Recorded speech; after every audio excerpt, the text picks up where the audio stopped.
Berdoa selesai. Oke, jadi anak-anak sekalian, materi kita hari ini berbicara tentang kasih. Adakah di antara kalian apa yang terbenak di dalam adik-adik punya pemikiran tentang kasih itu? Saya menolong teman atau tidak membiarkan teman ketika dalam kesusahan dan saling merangkul. Oke, baik, terima kasih. Kita akan lihat bersama-sama di sini. Dia mengatakan kasih merupakan nilai universal yang menjadi dasar dalam kehidupan manusia. Setiap orang membutuhkan kasih untuk tumbuh dan berkembang secara sehat. Tanpa kasih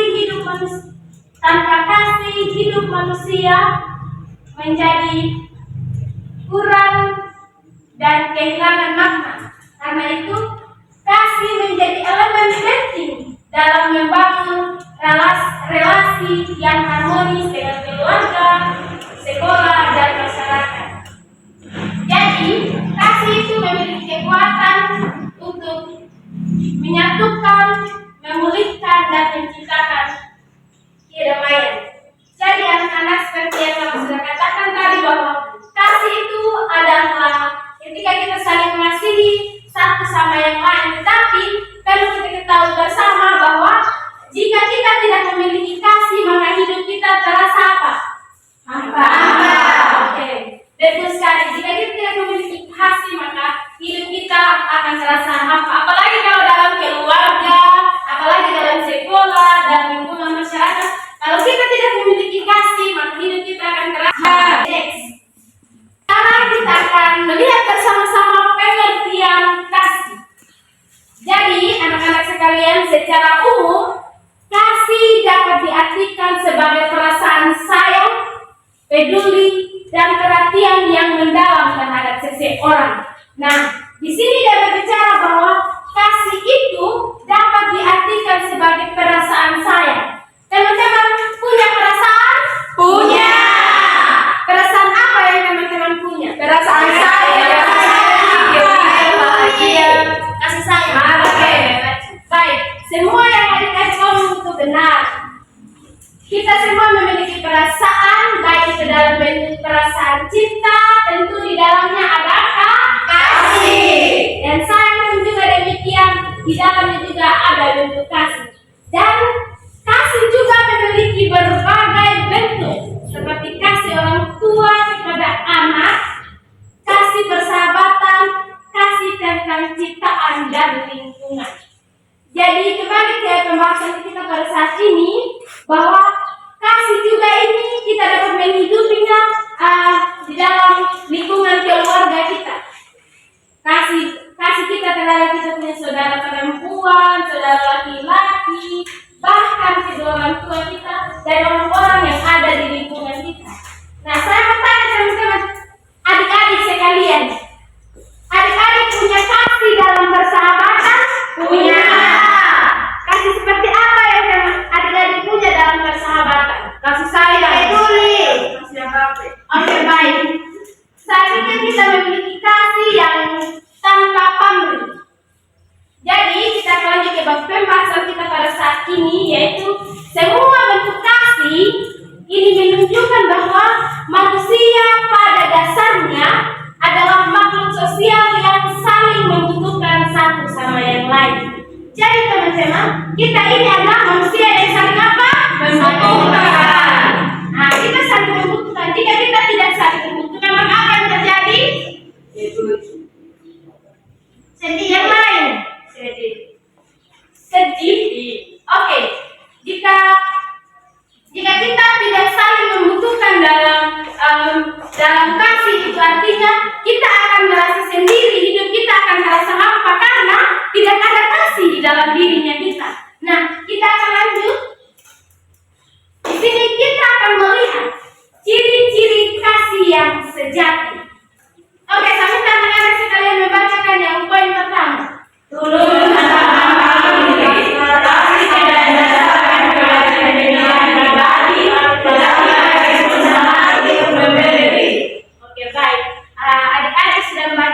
tentang kasih itu tulus tanpa pamrih, didasarkan kepada kepentingan pribadi, tetapi pada ketulusan hati untuk memberi. Jadi adik-adik, jika kita punya teman yang mengalami kesulitan, maka kita harus apa? Membantu. Sekecil apapun yang kita bantu itu adalah bentuk apa? Kasih. Nah, betul sekali. Jadi ketika kita mengasihi kita punya sesama, kita tidak perlu untuk apa? Balasan, betul sekali. Nah, jadi ketika kita mengasihi seseorang, kita harus mengasihi dengan tulus dan ikhlas. Next, di poin yang kedua yang mengatakan juga, kasih juga mengandung empati dan kepedulian orang yang mengasihi maupun merasa apa yang dirasakan orang lain. Jadi, kasih juga ini mengandung empati. Jadi, ketika kita punya teman mengalami kesulitan atau kita punya teman merasa sendiri, ketika kita mendekati temannya kita yang merasa sendiri itu, kita berbicara dengannya, menanyakan bagaimana keadaannya, itu juga adalah bentuk kasih. Dan itu teman kita yang merasa sendiri tadi, ketika kita datang duduk bersama dia, menanyakan dia kenapa, itu akan ada empati dalam hatinya. Oh, ternyata ada yang perhatikan sama saya. Jadi di dalam adegan seperti itu juga ada kasih yang hidup di tengah-tengah kebersamaan itu. Next, kita kembali ke pembahasan kita yang berikut. Nah, pentingnya kasih dalam kehidupan manusia. Oke, baik, kita lihat sama-sama di slide. Kasih memiliki peran besar dalam membentuk karakter manusia. Di dalam keluarga, kasih menjadi fondasi hubungan antara orang tua dan anak.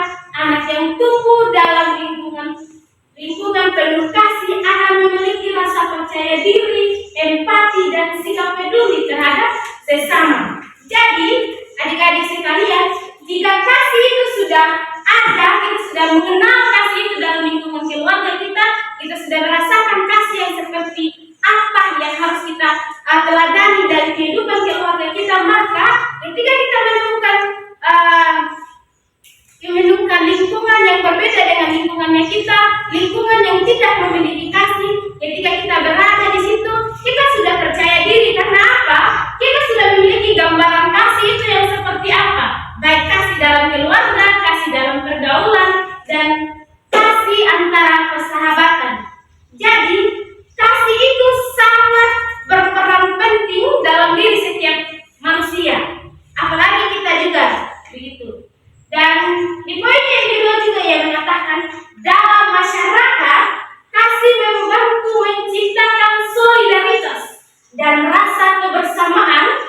Kasih juga mendorong orang untuk saling menolong di saat kesulitan, menghormati berbagai perbedaan, serta menghindari konflik. Kasih juga menjadi dasar moral bagi kehidupan masyarakat, karena melalui kasih manusia mendorong untuk membuat perbuatan baik, jujur, dan bertanggung jawab. Jadi, adik-adik sekalian, kasih juga ini dia ada bicara tentang solidaritas. Bagaimana kita saling menghargai satu sama yang lain, bagaimana kita saling menghargai perbedaan di antara kita. Jadi, setiap bentuk hubungan yang kita tentu di dalamnya akan dilibatkan kasih. Jika kita tidak melibatkan kasih, maka tidak ada rasa nyaman, damai di dalamnya. Oke, baik, adik-adik sekalian, kita akan lanjut. Diperlu juga kasih dalam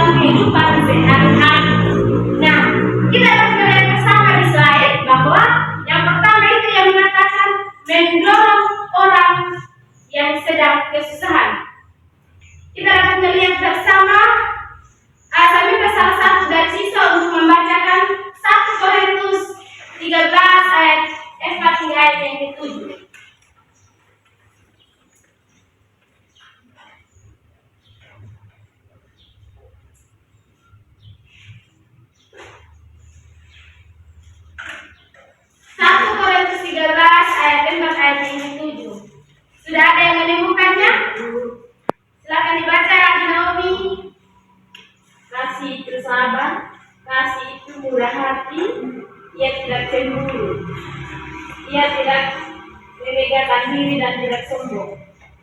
Ia tidak melakukan yang tidak sopan dan tidak mencari keuntungan diri sendiri. Ia tidak pemarah dan tidak menyimpan kesalahan orang lain. Ia tidak bersukacita karena ketidakadilan, tetapi karena kebenaran. Ia menutupi segala sesuatu, percaya segala sesuatu, mengharapkan segala sesuatu, sabar menanggung segala sesuatu. Oke, terima kasih sudah membacakan firman Tuhan ini. Jadi firman Tuhan tadi itu mengatakan bahwa kita ketika kita mengasihi, kita tidak membutuhkan imbalan. Kita mengasihi dengan tulus, kita mengasihi tidak dengan bersungut-sungut, tetapi kita mengasihi dengan apa? Hati yang tulus. Nah, di poin yang kedua juga yang mengatakan mendengar dan sabar saat orang lain membutuhkan tempat berbagi. Nah, seperti yang saya sudah jelaskan tadi juga, ketika teman-teman sabar mendengarkan cerita seseorang, sabar mendengarkan curhatnya seseorang, itu juga kita sudah menggambarkan kasih, bahwa kita kasihnya kita itu sabar mendengar dia bercerita gitu. Dan di poin yang ketiga juga di situ mengatakan memberi tanpa berharap balasan. Ada anak-anak sekalian yang kalau memberi sesuatu di orang dia harapkan balasannya? Ada, tidak. Di sini tidak ada, tapi di sana ada. Oke, saya pikir dengan penjelasan ini kita sama-sama memaknai bahwa ketika kita mengasihi seseorang, ketika kita memberi sesuatu kepada seseorang, kita tidak boleh mengharapkan apa? Imbalan. Betul sekali, kita tidak boleh mengharapkan imbalan, tapi kita kasih dengan hati yang tulus dan ikhlas. Jadi teman-teman adik-adik sekalian, kasih sejati tidak bergantung pada keadaan atau perasaan, tetapi merupakan keputusan untuk berbuat baik demi kebaikan bersama. Ketika kasih diterapkan secara nyata, kehidupan menjadi lebih damai dan harmonis. Betul tidak ini? Betul.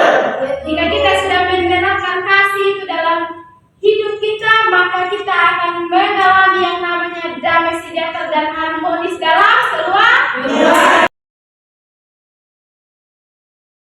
Anak-anak sekalian, dari yang saya bahas tadi, materi yang saya sudah sampaikan, adakah di antara teman-teman yang mau memberikan pemahaman juga tentang kasih, yang mau menambahkan? Silakan. Kasih Bu. Oke, jika tidak ada yang ingin menambahkan, mungkin ada pertanyaan? Tidak ada Bu. Oke, baik. Berarti materinya cukup jelas. Oke, next kita akan lanjut di dia punya kesimpulan. Oke. Jadi kesimpulannya adalah kasih adalah nilai moral yang paling mendasar dalam kehidupan manusia. Kasih menjadi kekuatan yang mampu mempersatukan, memulihkan, dan membangun hubungan yang harmonis di antara individu dan kelompok. Kasih yang sejati bersifat apa? Tulus. Tidak mementingkan diri sendiri, serta mewujudkan dalam tindakan nyata yang membawa kebaikan bagi sesama. Oke. Jadi materi kita tentang hari ini tentang kasih, yang mengajarkan kita tentang apa saja? Kasih tulus. Lagi. Kasih tanpa pamrih. Ada lagi. Kasih memberi tanpa imbalan sesama. Oke, semua yang adik-adik sampaikan itu benar. Dan kita sudah ada di penghujung materi kita pada saat ini, dan oleh karena itu saya mengajak adik-adik sekalian bangun berdiri.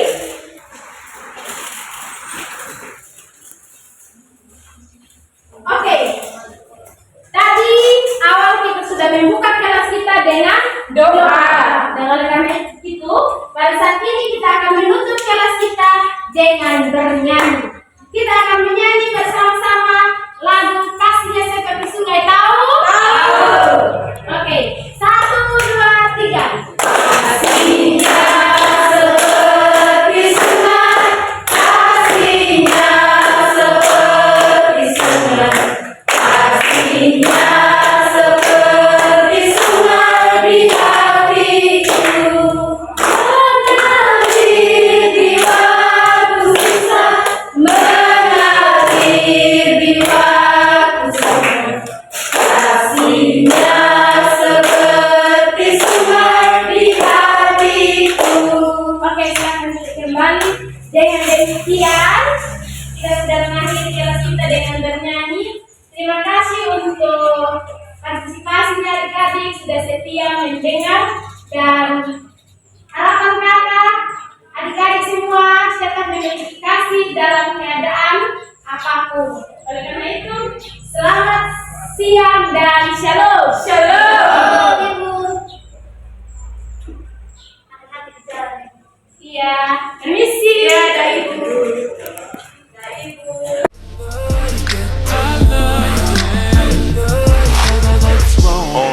Pull your panties down from under you.